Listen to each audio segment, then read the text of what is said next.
அந்த உடன்படிக்கையை மீறி அமெரிக்கா அந்த நடவடிக்கை எடுக்கிறது. இந்த போரை தூண்டியதே அவர்கள்தான். இந்த போருக்கான ஏற்பாடுகளை செய்ததே அவர்கள்தான், அமெரிக்கா தான்.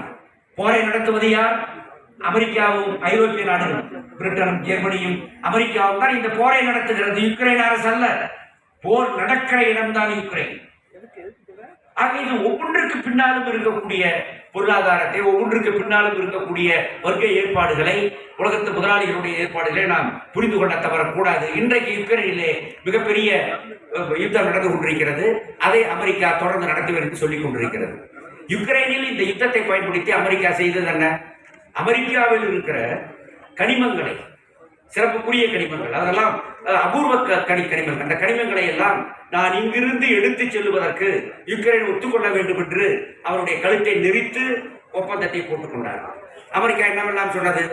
ஆட்சிக்கு வந்தவுடன் கனடாவை நான் எடுத்துக்கொள்வேன், அது எனது இன்னொரு மாநிலமாகும். கிரீன்லாந்தை நான் எடுத்துக்கொள்வேன்,